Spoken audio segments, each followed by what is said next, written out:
अभी सर को मैं इंट्रोड्यूस करूंगा। So I would like to introduce to you now mister Rajeev Jahangir sir with a huge round of applause, with a standing ovation. आप सभी लोगों को मैं रिक्वेस्ट करूंगा करके खड़े होकर सर के लिए जोरदार ताली होगा चाहिए।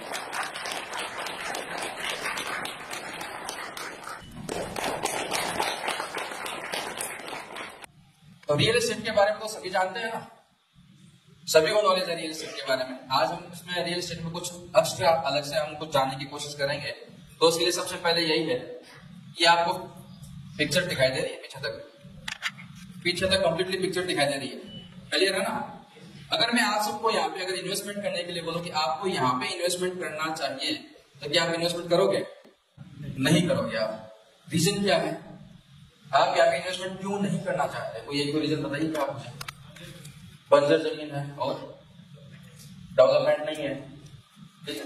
अगर हम यहाँ पे जाए तो पीने को पानी भी नहीं है। अगर मैं आपको यहाँ पे एक चीज बोलूं कि यहाँ पे फुल प्रूफ गारंटेड गवर्नमेंट का यहाँ पे बहुत बड़ी सिटी टाइप में सिटी बनने वाला है, 30 साल का उसका प्रोजेक्शन और 30 साल में यहाँ पे दुबई जैसा शहर बन जाएगा और फुल गारंटेड है, तो क्या आप इन्वेस्टमेंट करोगे? नहीं है ना। बातों पे विश्वास नहीं है, 50-50 है फिर यहाँ पे कोई भी इन्वेस्टमेंट नहीं करेगा। अगर मैं यहाँ पे ये जो पिक्चर दिखा रहा हूँ, यहाँ पे अगर मैं आपको इन्वेस्टमेंट करने के लिए बोलूँ तो ये जो आपको मैं पिक्चर दिखा रहा हूँ, यहाँ पे अगर मैं आपको इन्वेस्टमेंट करने के लिए बोलूँ तो क्या आप इन्वेस्टमेंट करोगे? सब करेंगे ना। रीजन क्या है? डेवलपमेंट अच्छा है और दुबई जैसा है, दुबई जैसा क्या है, ठीक है ना। यहाँ पे हम इन्वेस्टमेंट करने के लिए है। लेकिन ये जो दो पिक्चर मैं आपको दिखा रहा हूँ, इसमें डिफरेंस क्या है? अगर मैं आपको ये जो दो फोटो आपको दिखाई है, इसमें से डिफरेंस क्या है, कोई बता सकते हैं? डिफरेंस यानी कि एक ये बंजर भूमि है, बिल्कुल जंगल है, और यहाँ पे मैंने आपको कहा कि हमें यहाँ पे इन्वेस्टमेंट करना चाहिए, तो आप सबने क्या किया? मना किया ना। और दूसरी पिक्चर क्या है? डेवलपमेंट वाली है। इसमें सिमिलरिटी क्या है? तो इसमें समानता ये है कि ये दोनों पिक्चर एक ही जगह की है, और सबसे खास बात क्या है? एक ही एंगल से ली गई है। इनमें सबसे बड़ी और खास बात क्या है? ये दोनों पिक्चर एक ही जगह की है और एक ही एंगल से ली गई है, और डिफरेंस है तो सिर्फ 30 ईयर का, 30 साल का डिफरेंस है। ये फोटो कहाँ की है? दुबई की शेख जायद रोड की है, और 30 साल का डिफरेंस है, और डिफरेंस है इंफ्रास्ट्रक्चर का। 30 साल में इतना अच्छा डेवलपमेंट हो गया। अब आप मुझे बताओ कि अगर आपने यहाँ पे इन्वेस्टमेंट कर दिया होता तो क्या होता? यहाँ पे जब आपको जो पहली पिक्चर दिखाई गई थी, उसमें हमने आपको इन्वेस्टमेंट के लिए बोला, अगर गलती से भी अगर आपने वहां पे इन्वेस्टमेंट कर दिया होता तो क्या होता? आज के दिन क्या होता? मोर देन 100 टाइम्स, मतलब 100 गुना से ज्यादा। लेकिन एक जो सत्य बात है वो है कि वर्ल्ड के 95% लोग आंखों से इन्वेस्टमेंट करते हैं। मेरी बात से कौन सहमत है भाई? अगर वो जो 5% है, 95% अगर आंखों से इन्वेस्टमेंट करते हैं, तो बचे कितने? 5%। 5% लोग किस चीज में इन्वेस्टमेंट करते हैं? प्लानिंग में, विजन में, ठीक है ना। आज बहुत सारे व्यक्ति बोलते हैं कि मैं इन्वेस्टर हूं, लेकिन वो एक्चुअल में इन्वेस्टर नहीं होता है, वो एंड यूजर होता है। क्योंकि जब तक वो देखेगा नहीं तब तक वो इन्वेस्टमेंट नहीं करेगा, और जब देखेगा नहीं, इन्वेस्टमेंट नहीं करेगा, तो वो क्या है? एंड यूजर है, वो इन्वेस्टर नहीं है। इन्वेस्टर हमेशा प्लानिंग में ही इन्वेस्टमेंट करता है। यहाँ पे वही है, 95% लोग क्या है? आंखों से इन्वेस्टमेंट करते हैं। अगर आपको वहां पे उस समय दिखा दिया होता तो भी नहीं, 50-50% था। मैंने कहा कि अगर मैं फुल प्रूफ गारंटेड बोलता हूँ उसके बाद में भी, फिर भी क्या विश्वास नहीं होगा। जब बनेगा तब देखेंगे। तो यही चीजें हैं, इसको हम आगे बढ़ाते हैं। इसके बाद हम एक और प्रोजेक्ट की बातचीत करते हैं। ये है पाम जुमेरात। दुबई कौन कौन गए? आप सब दुबई गए हो, तो यहाँ पे भी जाके आए हो। पाम जुमेरा गए हो ना।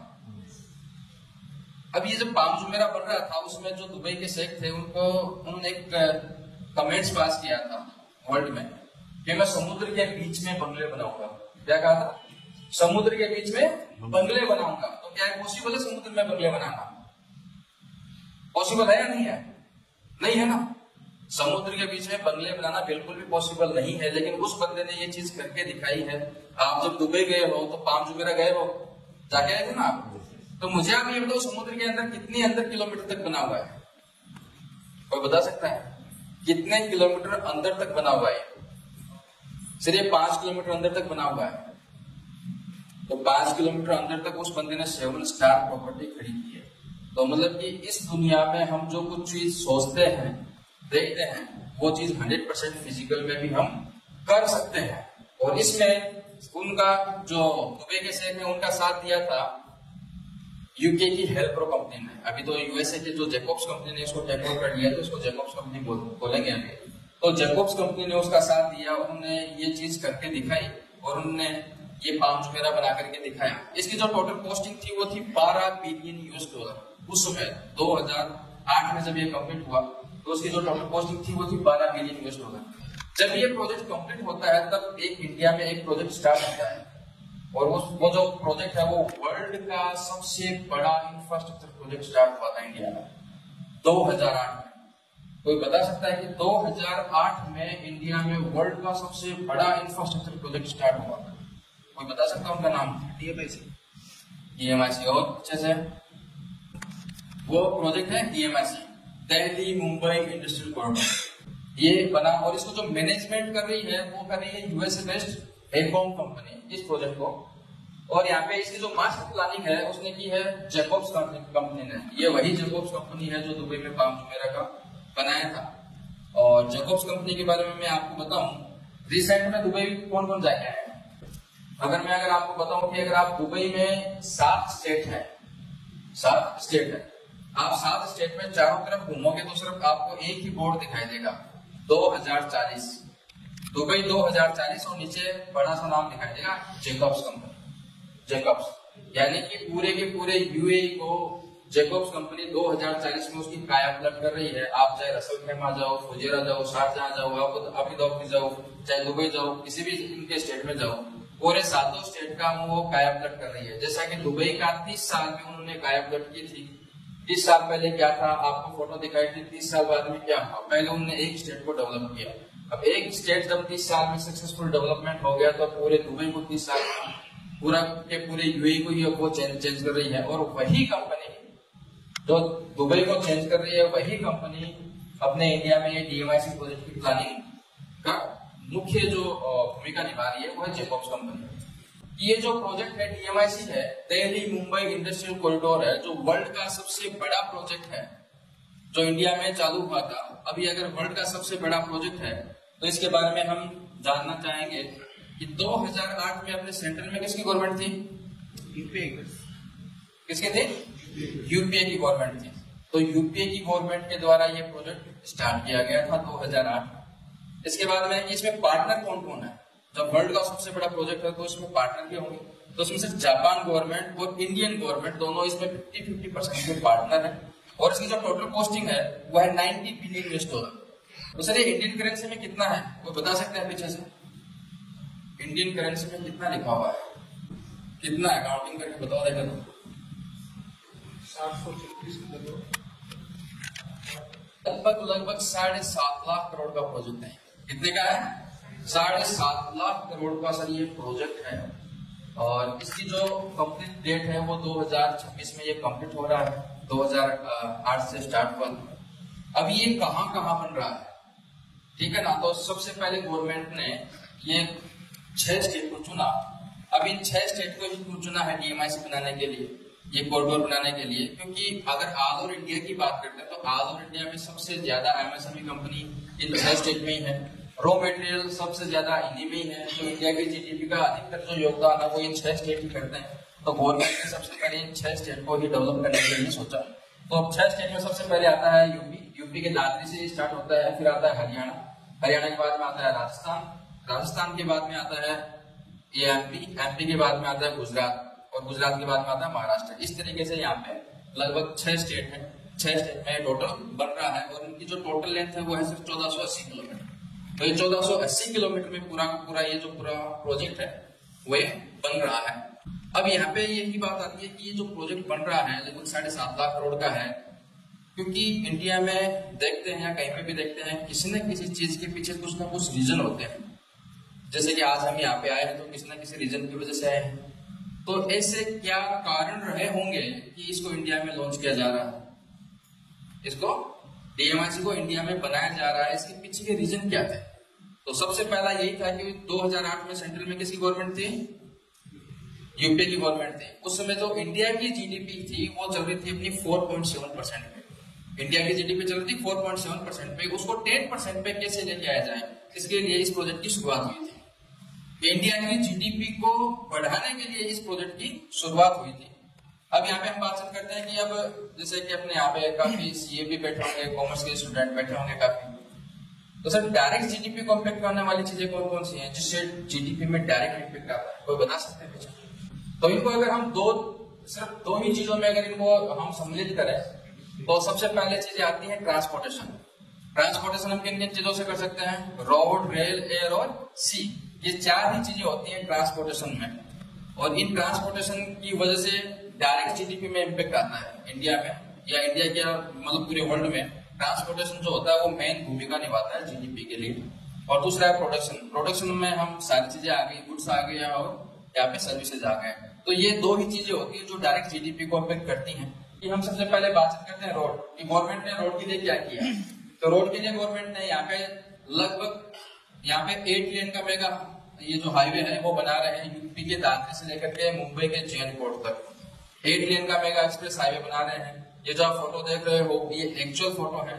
हर 40-40 किलोमीटर में चार्जिंग स्टेशन है, पेट्रोल पंप है, ये 20 बेड का ट्रोमा सेंटर है, हेलीपैड है, ये सारी चीजें आपको यहाँ पे फैसिलिटी मिलेंगी। और 6 स्टेट पे 6 जगह ऐसी है जहाँ पे इंडियन आर्मी के फाइटर प्लेन भी इमरजेंसी में उतर सकते हैं। तो गवर्नमेंट ने यहाँ पे रोड के लिए ये डेवलपमेंट किया है। इसके बाद में आता है रेल। रेलवे के बारे में हम बात करें तो वर्ल्ड का सेकंड लार्जेस्ट ये रेलवे नेटवर्क है या नहीं है? इंडिया का जो रेलवे नेटवर्क है वो वर्ल्ड का सेकंड लार्जेस्ट रेलवे नेटवर्क है। और इंडिया में इंडियन आर्मी के बाद में सेकंड ऐसा ये डिपार्टमेंट है जो सबसे ज्यादा रोजगार देता है। ये भी सही है ना? रेलवे देता है और ये हमेशा प्रॉफिट में रहता है। ये भी सही है? सही है गलत है? सही है गलत है? इंडियन रेलवे हमेशा से प्रॉफिट में रहता है। सही है गलत है? गलत है? सही है। इंडियन रेलवे कभी भी प्रॉफिट में नहीं आया। एक बार आया था। कब आया था बता सकते हैं? जब लालू जी के टाइम पे, है ना? लालू जी के टाइम पे सिर्फ एक बार प्रॉफिट में आया था, बाकी इंडियन रेलवे कभी भी प्रॉफिट में नहीं आया। तो इसको प्रॉफिट में कैसे किया जाए? तो इसके लिए एक बार इंडियन का जो रेलवे डेलीगेशन है वो गया था फॉरेन में, और उन्होंने वहां पे फॉरेन में ये देखा कि इंडियन रेलवे और फॉरेन का रेलवे कैसे कामकाज करते हैं। तो इंडियन रेलवे की हम बात करते हैं तो ये सोशल नेटवर्क ज्यादा है, सोशली ज्यादा है ना। आज भी अगर कोई पैसेंजर ट्रेन जाती है तो बेचारी मालगाड़ी को साइड में खड़ा होना पड़ता है। सही है गलत है? सही है ना? तो जो माल 2 दिन में पहुंचना होता है वो 10 दिन में पहुंचता है। तो इससे क्या होता है, वो जो माल 10 दिन में पहुंचता है तो वो डायरेक्ट जीडीपी को इम्पेक्ट करता है। सही है ना? ये जो दो दिन में रोटेशन घूमने वाला था वो अब कितने दिन में घूम रहा है? 10 दिन में घूम रहा है। तो ये क्या करता है? डायरेक्ट जीडीपी को इम्पेक्ट करता है। तो इंडियन रेलवे ने ये देखा कि फॉरेन में जो लोग हैं या जो कंपनियां जो रेलवे है वो कॉमर्शियल यूज ज्यादा करते हैं, और कॉमर्शियल के लिए उन्होंने क्या किया, एक अलग से ही ट्रैक बनाया हुआ है। अलग से ही ट्रैक बनाया हुआ है। तो इंडिया में भी उन्होंने क्या किया, आकर के एक अलग से ही ट्रैक बना दिया और उसका नाम है DFC, डेडिकेटेड फ्रेट कॉरिडोर। अब इस ट्रेन के बारे में मैं बात करूं तो अभी जो करंट में जो ट्रैक चल रहा है उसमें सिर्फ 750 मीटर का ट्रेन चल सकता है। 750 मीटर का ट्रेन जो मालगाड़ी की बात है वो चल सकती है, और एक बोगी में 32 टन माल आता है। सही है ना? अभी ये जो ट्रैक बन रहा है इस ट्रैक पे 1500 मीटर का तो ट्रेन चलेगा और एक बोगी की कैपेसिटी होगी 72 टन। तो लेंथ कितनी हो गई? डबल हो गई, और कैपेसिटी कितनी हो गई? वो भी डबल हो गई। तो कितना होगा अभी यहाँ पे? 4 टाइम्स हो गए। ठीक है ना? और इसकी खास बात क्या है कि इसमें कोई पैसेंजर ट्रेन नहीं चलेगी। इसमें सिर्फ ओनली फॉर ये जो ट्रैक बनाया गया है ये सिर्फ मालगाड़ियों के लिए ही बनाया गया है, गुड्स की ट्रेन के लिए ही बनाया गया है। और ये जो आप फोटो देख रहे हो ये एक्चुअल फोटो है। के लिए अलग से DFC बना दिया है, डेडिकेटेड फ्रेट कॉरिडोर। इसमें सिर्फ मालगाड़ियां ही चलेंगी दिल्ली से लेकर के मुंबई तक। और ये एक्चुअल फोटो है जो आप देख रहे हो, ट्रक भी इसी के अंदर ही जा रहे हैं। और ये डबल डेकर ही बोल सकते हैं, ये भी है। फिर बात आती है एयरपोर्ट कि एयरपोर्ट किसको दें। हम यहाँ पे बातचीत कर रहे हैं DMIC की, दिल्ली मुंबई इंडस्ट्रियल कॉरिडोर। उसमें 6 स्टेट है, 6 स्टेट की बात कर रहे हैं। इसमें रेल और रोड दोनों चीजें हैं, 6 स्टेट को कम्प्लीटली मिल रही हैं। अब यहाँ पे गवर्नमेंट के सामने ये समस्या आती है कि हम यहाँ पे एयरपोर्ट किसको दिया जाए। एयरपोर्ट किसको दिया जाए। तो उन्हें कुछ पैरामीटर निकाले थे और उनमें पैरामीटर में ये डिसाइड किया था कि जिस स्टेट का, ये जो 6 स्टेट है इनके बारे में है कि जिस स्टेट का जीडीपी सबसे ज्यादा होगा या इंडियन इकोनॉमी में जो सबसे ज्यादा कंट्रीब्यूट करेगा उसको, तो हम जिस स्टेट की बात कर रहे हैं वो इंडियन इकोनॉमी में 8.1% जीडीपी में अपनी हिस्सेदारी रखता है। पूरे अगर इंडिया के पास में 100 रुपए है तो 8 रुपए 10 पैसे इस स्टेट के पास में है। उसके बाद में है कि टोटल इंडिया का जो कार्गो हैंडलिंग है वो 40% ये स्टेट अपने पास रखता है। अगर 100 कंटेनर अगर फॉरेन में जाते हैं तो 40 कंटेनर ये अकेला स्टेट भेजता है। इसके बाद में बात करते हैं कि इंडिया का टोटल एक्सपोर्ट, अगर इंडिया का टोटल एक्सपोर्ट की बात करें तो ये स्टेट 20% की हिस्सेदारी रखता है। 20% ये एक्सपोर्ट करता है। और अगर और इंडिया का जो फिक्स्ड कैपिटल इन्वेस्टमेंट है उसमें लगभग 21% की हिस्सेदारी इस स्टेट के पास में है। तो सर कोई बता सकते हैं कि वो स्टेट कौन सा है, कौन से स्टेट की बात कर रहे हैं? गुजरात की, ठीक है ना। तो वो स्टेट कौन सा आता है? गुजरात। तो यहाँ पे जो कार्गो इंटरनेशनल एयरपोर्ट है जो किसको मिला? गुजरात को मिला। अब बात आती है सी पोर्ट की।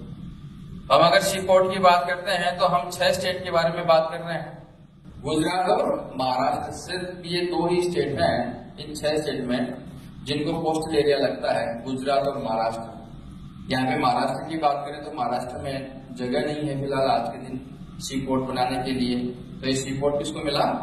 गुजरात को। अब यहाँ पे हमने जो डीएमआईसी के बारे में बातचीत की है कि डीएमआईसी जो है वो लगभग 7.5 लाख करोड़ का प्रोजेक्ट है, इंडिया की जीडीपी को बढ़ाने के लिए बना रहे हैं। 2008 में स्टार्ट हुआ था, 2026 में कंप्लीट होगा। जीडीपी कैसे बढ़ेगी?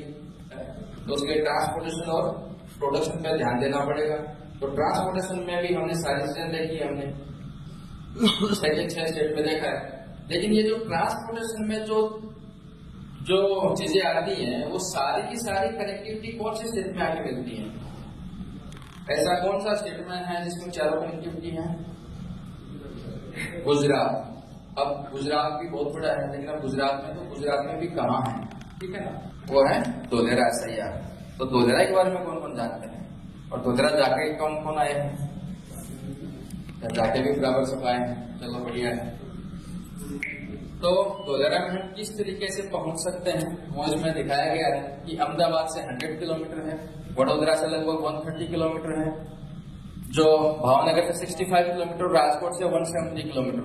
यहाँ पे हम इस तरीके से ये धोलेरा में पहुंच सकते हैं। हम अगर धोलेरा की बात करें तो इंडिया में जो एक ऐसा शहर बनाया जा रहा है वो तो सभी को पता है ना, इंडिया में एक ऐसा शहर बनाया जा रहा है जो सिंगापुर से भी 1.5 गुना बड़ा है।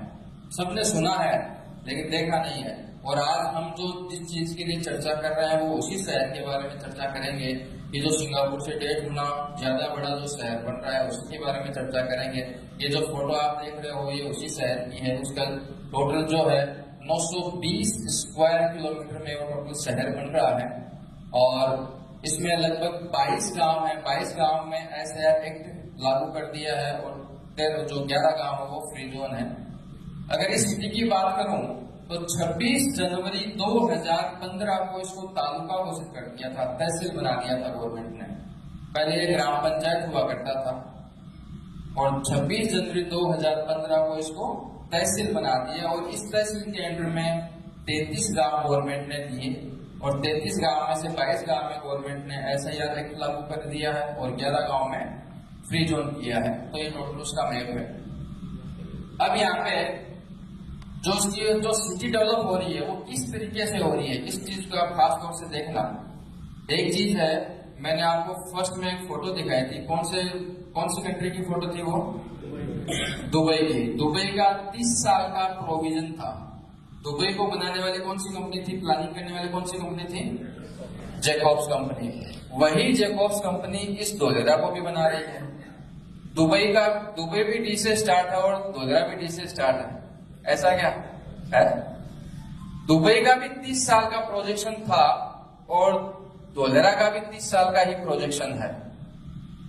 30 साल का है, फेज वाइज है। एक फेज जो है वो 10-10 साल का है। जिस कंपनी ने दुबई को बनाया है वही कंपनी अपने धोलेरा को भी बना रही है, मेन चीज यही है। और सेम प्लानिंग किया है, 30 साल का उसका था, 30 साल का ये है। जो दुबई 30 साल पहले था वही कंडीशन में धोलेरा आ जाए। अब धोलेरा किस तरीके से बनेगा? टोटल 920 स्क्वायर किलोमीटर है, इसमें से लगभग 570 स्क्वायर किलोमीटर में टोटल डेवलपमेंट होगा और ये फेज वाइज होगा, 3 फेज में ये बन रहा है। ये जो राउंड में आप देख रहे हो ये है 22.54 स्क्वायर किलोमीटर। ये ऐसा है कि जैसे कोई बिल्डर जब डेवलपमेंट करता है, बिल्डिंग बनाता था, एक सैंपल हाउस बनाता ना, सैंपल हाउस बनाता ना, तो गवर्नमेंट ने भी वैसे ये सैंपल हाउस बनाया है जो 22.54 स्क्वायर किलोमीटर में है कि ये हम जो टोटल जो सिटी डेवलप कर रहे हैं वो इस तरीके की कर रहे हैं, वो आप जाकर के देख सकते हो। अब यहाँ पे बातचीत करते हैं कि धोलेरा तो हमने नाम सुना है, ये तो धोलेरा तो गांव का नाम है, लेकिन ऐसा याद ये क्या चीज है? सर, ये तो हमने लगभग फर्स्ट टाइम सुना ना, धोलेरा सर, ऐसा याद। सेज तो सुना होगा, सेज स्पेशल इकोनॉमिक जोन सुना ना, उसको अपग्रेड करके गवर्नमेंट ने SIR बनाया है, स्पेशल इन्वेस्टमेंट रीजन। और अगर मैं बात करूं SIR की, तो वर्ल्ड में सबसे पहला SIR एक्ट लाने वाला कंट्री है चाइना, और सबसे पहला SIR बना था, वो बना था संघाई, वो बना था संघाई। अगर हम चाइना का नाम लेते हैं तो सबसे पहले कौन सा नाम आता है चाइना में? संघाई का आता है ना। तो सर, और इंडिया में सबसे पहला SIR एक्ट लागू करने वाला स्टेट है गुजरात, और सबसे पहला जो सिटी डेवलप हो रहा है वो हो रहा है धोलेरा। तो सर, वो दिन दूर नहीं है कि जिस दिन अगर हम इंडिया का नाम लेंगे तो सबसे पहला कौन सा नाम आएगा? धोलेरा। तो वही चीजें हैं। अब बात आती है कि SIR है, लेकिन SIR किस तरीके से काम करता है, क्या करता है? टाटा नैनो का तो नाम सबने सुना है, सुना ना? उसका प्लांट कहाँ था? सबसे पहले उसका प्लांट कहाँ था? वेस्ट बंगाल में कहा था? सिंगूर में था ना। वहां पे सिंगूर में टाटा के प्लांट का प्रोडक्शन स्टार्ट हो चुका था, नैनो का प्रोडक्शन स्टार्ट हो चुका था, और उसको रातों रात बंद करके वहां से भागना पड़ा या बाहर निकलना पड़ा, ये सब जानते हैं ना। और प्लांट कहाँ पे है? गुजरात में है। तो सर, ऐसी नौबत, ऐसी कंडीशन किसी दूसरी इंडस्ट्री के साथ में नहीं है, तो ऐसी कंपनियों को सेफ्टी सिक्योरिटी प्रदान करने का कामकाज कौन करता है? SIR एक्ट करता है। SIR एक्ट वही कामकाज करता है, बड़ी बड़ी इंडस्ट्रियों को सेफ्टी सिक्योरिटी प्रदान करने का कामकाज करता है। ऐसी कंडीशन किसी दूसरी कंपनी के साथ में नहीं है। तो ये मैंने आपको आम भाषा में समझा दिया कि SIR एक्ट क्या चीज है। अब कई व्यक्ति बोलते हैं कि SIR एक्ट आया है, SIR एक्ट आने के बाद में क्या इम्पेक्ट हुआ है? मोदी जी 2014 में PM बने थे ना, और सब लोग सोच रहे थे वो तो क्या है, विदेश भ्रमण पे निकल गए। और विदेश भ्रमण पे तो निकले, वहां से बहुत सारा जो इन्वेस्टमेंट लेके आए हैं, वो इन्वेस्टमेंट भी कहां पे लेके आ गए?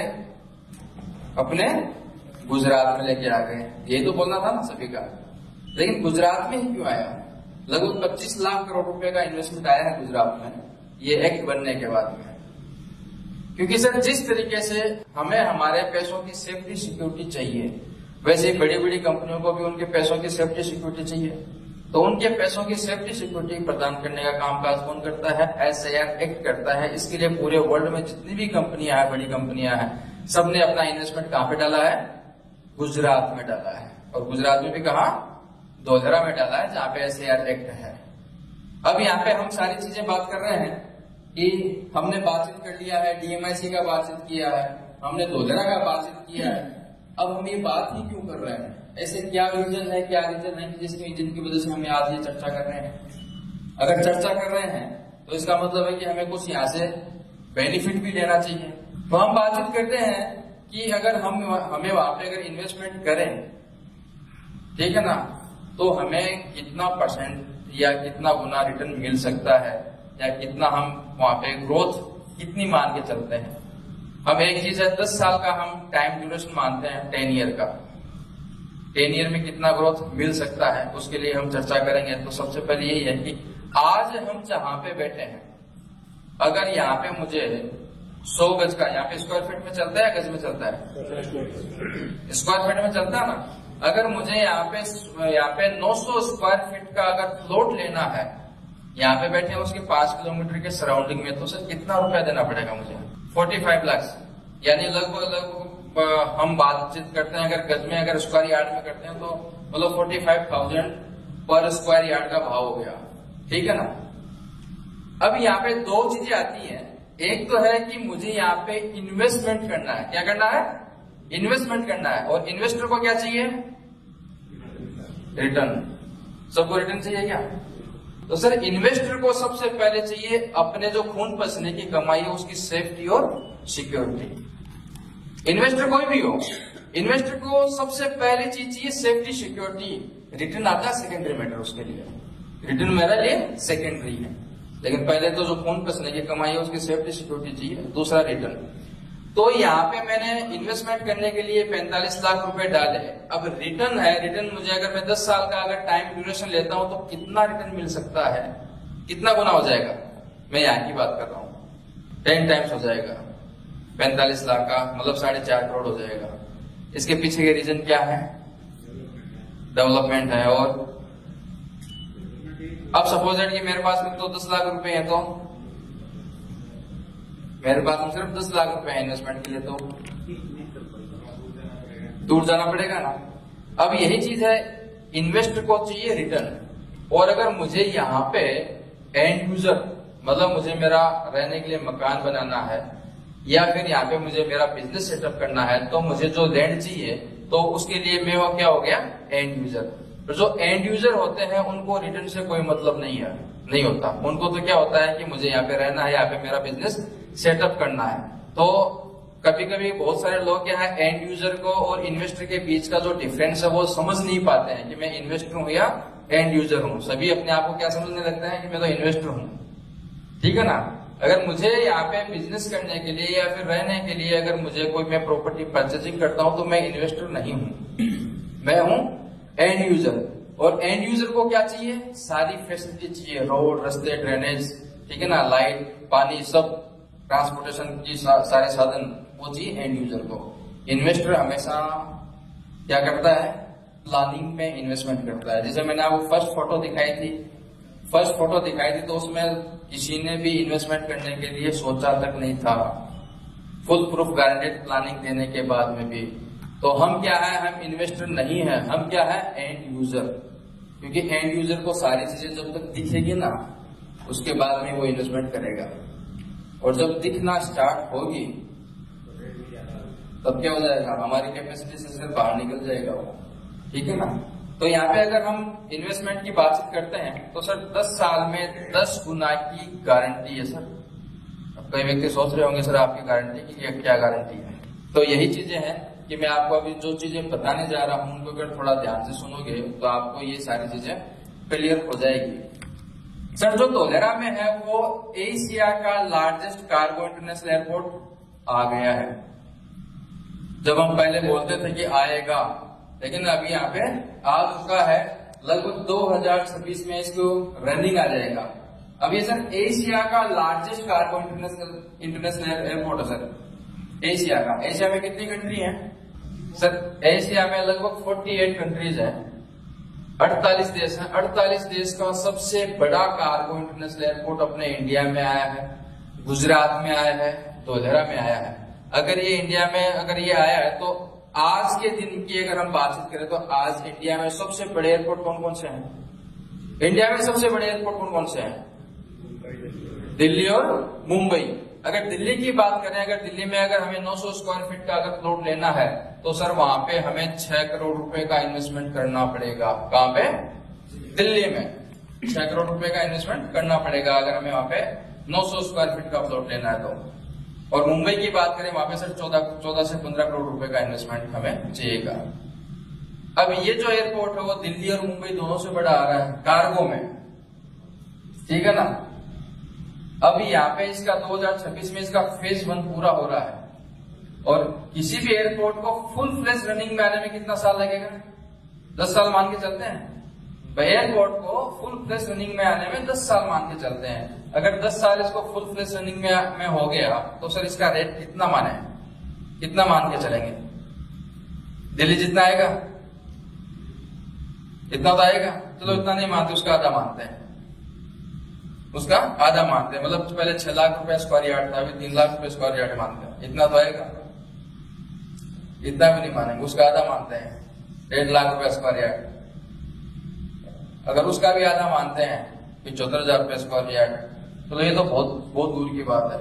दिल्ली एयरपोर्ट के पास में जो भाव है ना सर, उसका 10%, क्या 10% भी अगर यहाँ का रेट आ गया तो सर हमारा जो इन्वेस्टमेंट है वो सर 10 टाइम्स हो चुका होगा। वो हमारा इन्वेस्टमेंट है 10 टाइम्स हो चुका होगा। यानी कि एक अकेले इंटरनेशनल एयरपोर्ट में इतनी ताकत है कि वो हमारे इन्वेस्टमेंट को 10 टाइम्स कर सकता है, एक अकेला इंटरनेशनल एयरपोर्ट। ये तो सर मैंने आपको सिर्फ एक एडवांटेज बताया है। दूसरा एडवांटेज है कि यहाँ पे एमआरओ इंडस्ट्री आ गई है, एमआरओ इंडस्ट्री आ गई है। एविएशन इंडस्ट्री में राज करने वाली कंपनी कौन कौन सी है? एविएशन इंडस्ट्री में राज करने वाली कंपनी कौन कौन सी है? एरोप्लेन मैन्युफैक्चरिंग वाली एयरबस और बोइंग, ये दो ही कंपनी है सर। दोनों कंपनियों का एमआरओ जो है वो यहाँ पे आ चुका है। यहाँ पे मैन्युफैक्चरिंग भी आएगा, रिसर्च और ऑपरेशन तीनों चीजें यहाँ पे आएंगी, एयरबस और बोइंग का दोनों का। और जब यहाँ पे आएंगी तो ये सब टोटल सारी चीजें यहाँ पे आपको मिल जाएंगी। इसके बाद में आता है कार्गो। कार्गो यहाँ पे भी जो सी पोर्ट है, सी पोर्ट भी यहाँ पे आ चुका है। आपने ये देखा होगा कि प्राचीन काल से, पुराने टाइम से भी जिस शहर में बंदरगाह है उस शहर का जो पर कैपिटा इनकम हमेशा ज्यादा रहा या नहीं रहा ना। यानी कि जिस भी शहर में बंदरगाह हुआ करता है उसमें व्यापार के ज्यादा संसाधन है, इसकी वजह से वहां का जो पर कैपिटा इनकम काउंट करते हैं वो सबसे ज्यादा रही है। तो यहाँ पे भी अगर बंदरगाह आएगा तो यहाँ पे भी क्या होगा, इनकम के सोर्स ज्यादा बढ़ेंगे। फिर आता है कि वर्ल्ड का लार्जेस्ट सोलर पावर प्लांट यहाँ पे बन रहा है। अभी इसकी जो अगर मैं कैपेसिटी की बातचीत करूं तो ये है 4400 मेगावाट, 4400 मेगावाट। तो ये कितना होता है 4400 मेगावाट कितना होता है अमूमन अगर हम बातचीत करें तो? यानी कि अगर हम भुवनेश्वर में बैठे हैं, भुवनेश्वर इसको सिटी को कितनी बिजली की जरूरत होती है? 150 मेगावाट ना। ये है 4400 मेगावाट। अब 4400 मेगावाट कितनी होती है मैं आपको बताऊं। अमूमन तौर पे पूरे बिहार स्टेट को जितनी बिजली चाहिए, पूरे बिहार स्टेट को जितनी बिजली चाहिए उतनी बिजली होती है 4400 मेगावाट। तो सर इतनी बिजली तो सिर्फ एक सिटी के लिए गवर्नमेंट बना रही है। अब आप इस चीज से अंदाजा लगा सकते हो कि यहाँ पे कितनी बड़ी बड़ी इंडस्ट्रियां आने वाली है जिनको यहाँ पे कंज्यूम करने के लिए इतनी बिजली चाहिए। तो ये सारी चीजें हैं। 4400 मेगावाट का यहाँ पे पावर प्लांट यहाँ पे लग रहा है। इसके बाद में यहाँ पे 8 सेक्टर आए हैं, 8 सेक्टर यहाँ पे आ चुके हैं। जैसे कि हम बातचीत करते हैं जमशेदपुर की। जमशेदपुर को हम किस इंडस्ट्री से जानते हैं? स्टील ना। आजादी से पहले वहां पे कुछ भी नहीं था, सिर्फ जंगल हुआ करता था। वहां पे सिर्फ एक प्लांट आया था, स्टील का प्लांट आया था। और आज उसी स्टील के प्लांट की वजह से पूरा शहर बन गया है, पूरा शहर बस गया है। ठीक है ना। यानी कि एक इंडस्ट्री पूरे शहर को बना सकती है। अब अगर पुणे और बेंगलुरु की बात करें तो उनको किस इंडस्ट्री से जानते हैं हम? ऑटोमोबाइल और आईटी से। और अगर हम सूरत की बात करें तो टेक्सटाइल। यानी कि अगर हम किसी भी शहर में अगर एक सेक्टर आ गया है तो एक सेक्टर आते क्या हो गया, पूरा शहर बस जाता है। तो सर धोलेरा में तो अगर हम बात करते हैं तो वहां पे एरोस्पेस एंड डिफेंस है, फार्मास्यूटिकल है, solar industry, automobile, IT, heavy engineering, agro और इलेक्ट्रॉनिक्स, ये 8 सेक्टर आ रहे हैं। तो कितना बड़ा ये सिटी डेवलपमेंट होगा आप इस चीज का अंदाजा भी नहीं लगा सकते। 8 सेक्टर आ रहे हैं इस धोलेरा में। इसके बाद में है टाटा का सेमीकंडक्टर प्लांट। इसका तो नाम सबने सुना है ना, टाटा का सेमीकंडक्टर प्लांट। कहाँ आया है ये? गुजरात में। गुजरात में है ना ये। गुजरात में भी कहा? धोलेरा में आया है। ठीक है ना। अभी ये इंडिया का सबसे पहला सेमीकंडक्टर प्लांट आया है और इसकी जो टोटल इन्वेस्टमेंट है वो 91,000 करोड़ रुपीज है। इनका टाटा का इतना इन्वेस्टमेंट हो चुका है, यानी कि इतना इन्वेस्टमेंट वो करेंगी और वो 3 फेज में करेंगी। फेज 1 है वो उनका 2027 में कंप्लीट होगा, उसमें लगभग 7,000 इनके एम्प्लॉय आ जाएंगे। फेज 2 है उसमें लगभग इनके 3,000 एम्प्लॉय आएंगे और फेज 3 में इनके लगभग 4,000 एम्प्लॉय धोलेरा में आएंगे।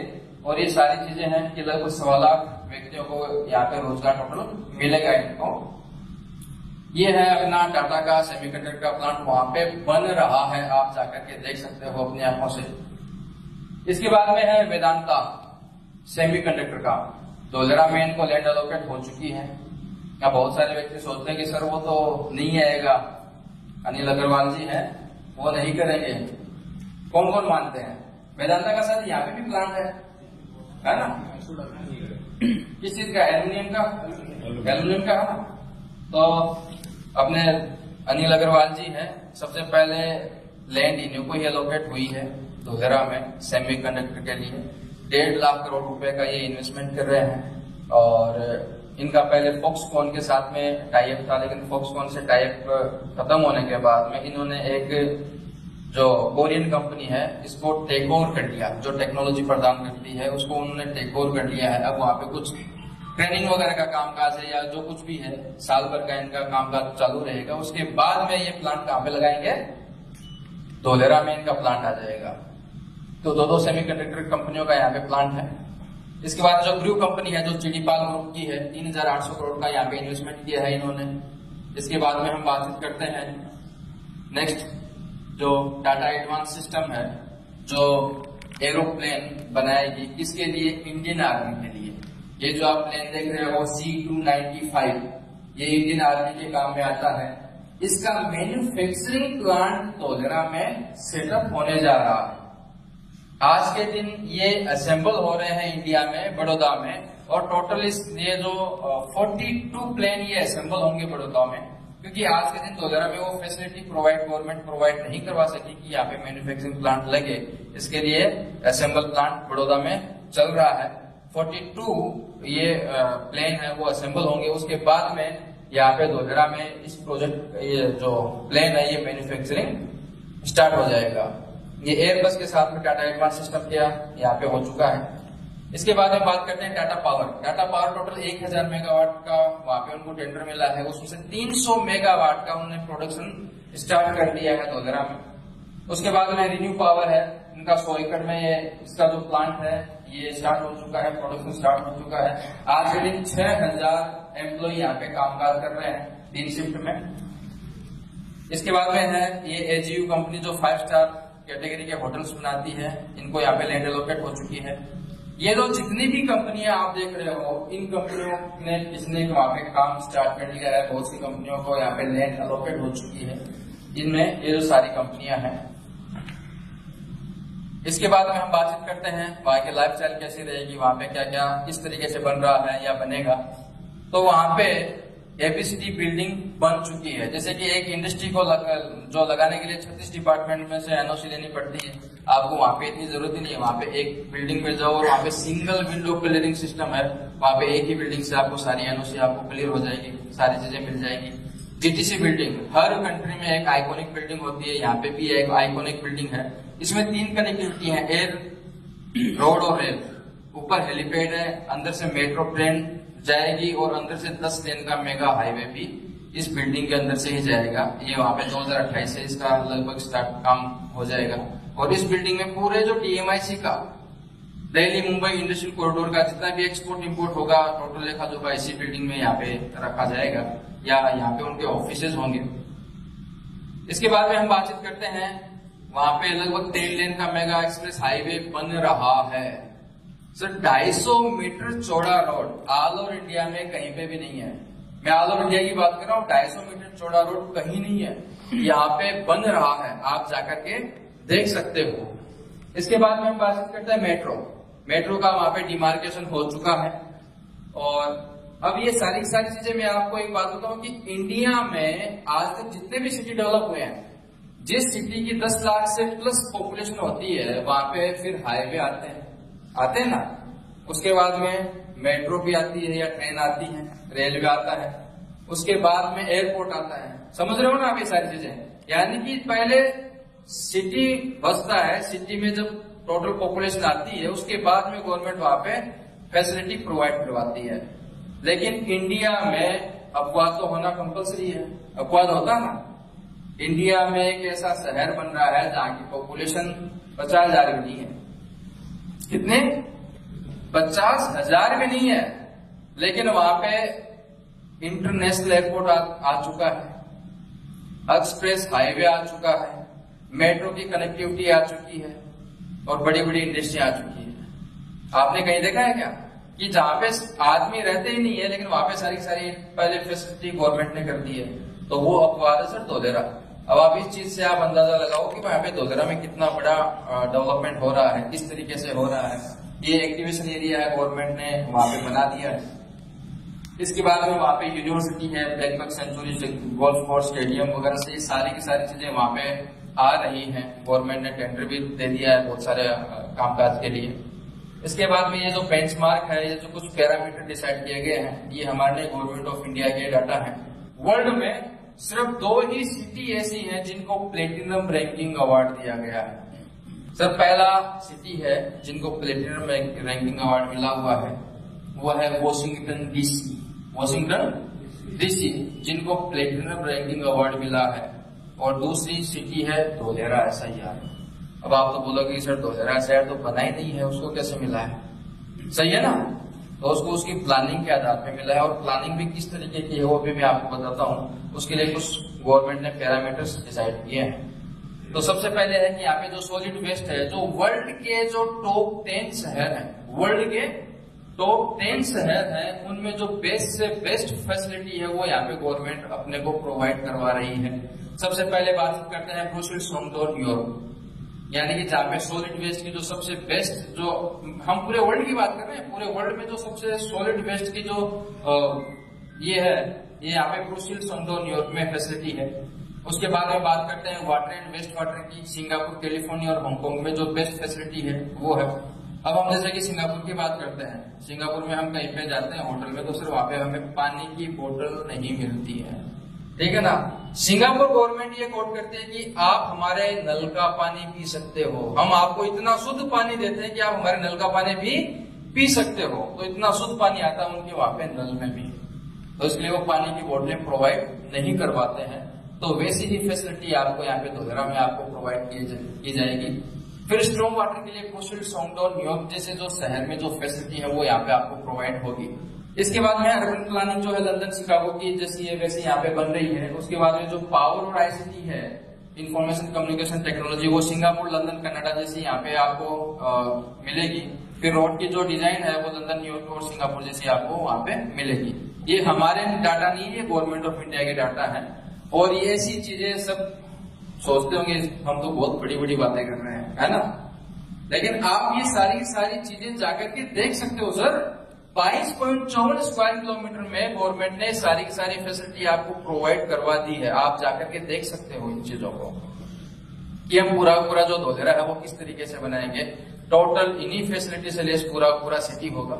और हम अगर आगे बातचीत करते हैं, ये जो आपको पिक्चर दिखाई दे रही है, इसके जो अंदर जो टनल है, ये टनल इतनी बड़ी बड़ी है कि हम 2 स्कॉर्पियो कार इस टनल से अंदर से हम निकाल सकते हैं। इतनी बड़ी बड़ी टनल है, अंदर ही सारा gas, ICT, power, portable water, recycle water सब टोटल अंडरग्राउंड है।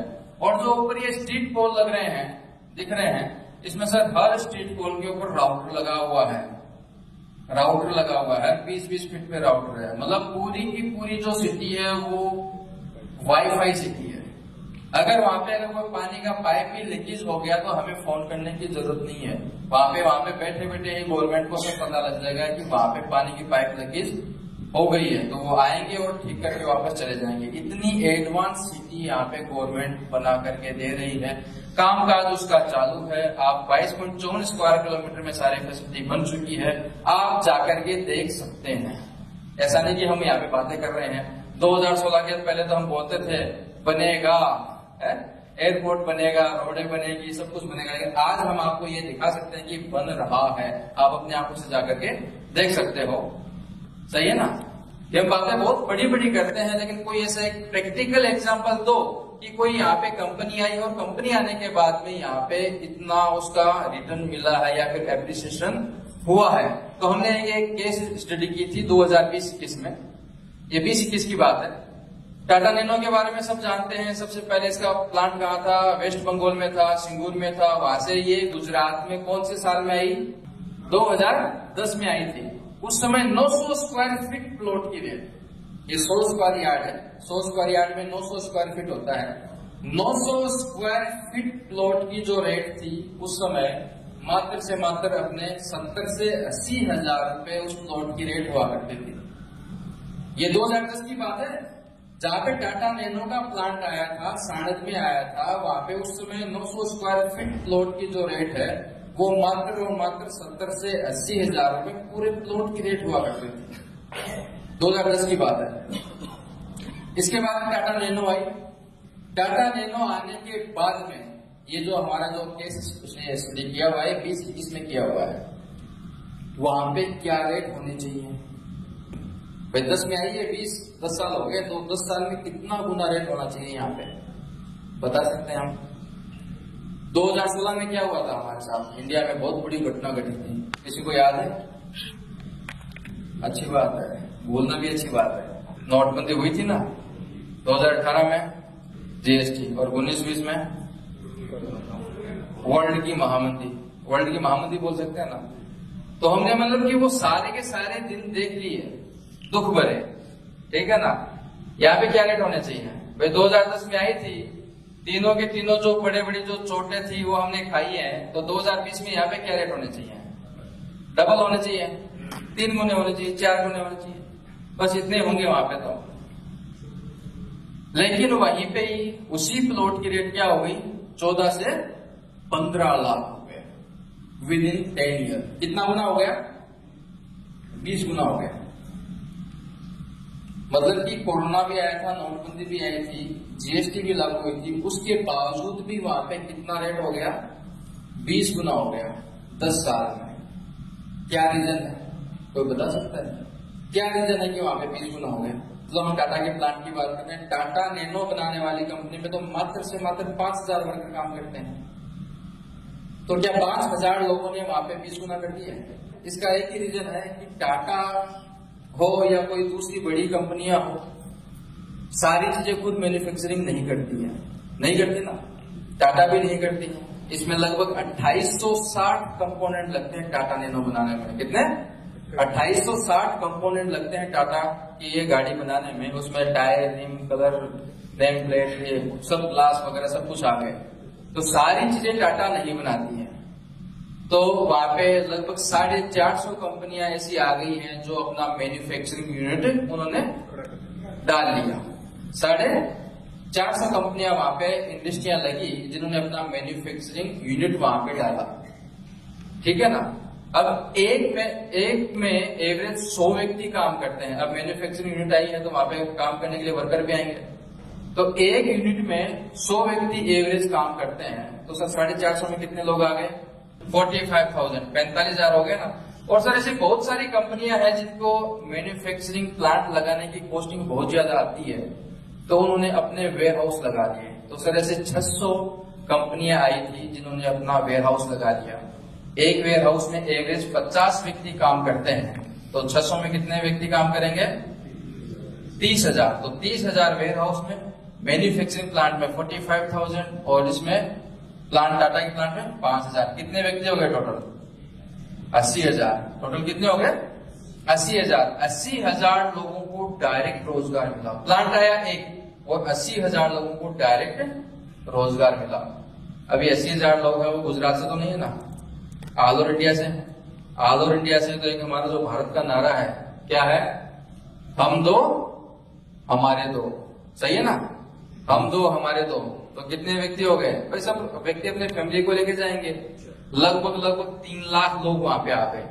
अब 3 लाख लोग जहाँ पे रहते हैं तो वहां पे इनडायरेक्ट जो बिजनेस चालू हो गया। हमें सुबह सुबह क्या चाहिए? दूध चाहिए ना, दूध है, न्यूज़पेपर है, राशन है, स्कूल है, हॉस्पिटल है, मेडिकल स्टोर है, मतलब सारी चीजें। ऐसे सर देखते देखते वहां पे 10 सालों में 5 लाख लोगों की बस्ती हो गई। कितने की?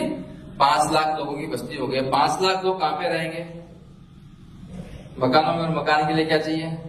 जमीन। और इसके लिए वहां पे जमीन की रेट 10 साल में 20 गुना हो गई। ये वो दौर था। अब सपोज दैट कि ये पास्ट का हम एग्जांपल लेकर के अगर आज के दिन अगर हमने यहाँ पे साणंद में अगर इन्वेस्टमेंट कर देते हैं तो क्या 10 साल में 20 गुना होंगे? नहीं होंगे, क्योंकि सर हर चीज का एक सैचुरेशन पॉइंट होता है, तो वहां का वो सैचुरेशन पॉइंट जा चुका है। इसका मैं आपको एक एग्जांपल बताता हूं। 1 रुपए का 10 रुपए होता है तो कितना गुना हुआ? ₹1 का अगर 10 रुपए होता तो कितना गुना हुआ? 10 गुना हुआ ना। और 10 रुपए का अगर 100 रुपए होता है तो वो कितना गुना हुआ? वो भी 10 गुना। पहले कौन सा होगा? ₹1 का 10 रुपए, ठीक है ना, वो पहले होगा। तो यही चीजें हैं कि आज अगर हम धोलेरा में इन्वेस्टमेंट करते हैं तो वहां का जो लैंड की जो कॉस्ट है वो 1 से 10 रुपए के बीच में फ्लक्चुएशन कर रही है। लेकिन जिस दिन अगर 10 रुपए हो गया तो उसका 100 रुपए होते हुए बहुत टाइम लगेगा। यही है कि कहीं पे भी अगर कोई भी नया प्रोजेक्ट लॉन्च होता है तो वहां पे जो स्टार्टिंग में जो प्लानिंग फेज होता है, प्लानिंग फेज में अगर आप इन्वेस्टमेंट कर देते हो तो आपका जो 10 टाइम्स है वो विद इन फ्यू इयर्स में हो जाएगा, मतलब 5 साल 10 साल में आराम से हो जाएगा। लेकिन अगर वहां पे 10 टाइम्स हो चुका है तो उसके बाद में तो प्लस में होगा, फिर मल्टीप्लाई नहीं होगा, फिर प्लस में होगा, फिर 10 रुपए का फिर 11 होगा, फिर 12 होगा, फिर 13 होगा। यानी कि उसको ऐसे 9 साइकिल से गुजरना पड़ेगा उसको 10 टाइम्स होने के लिए, जो पॉसिबल नहीं है। तो यही चीजें हैं सर। ऐसी जो सिटी है, धोलेरा जैसी सिटी है, वो इंडिया में दोबारा बनने वाली है नहीं। ऐसा ही है क्योंकि 920 स्क्वायर किलोमीटर का एरिया घूमने से ही नहीं मिलेगा, सिंगापुर से 1.5 गुना है। तो ये तो सारी चीजें मैंने आपको धोलेरा के बारे में बताई हैं।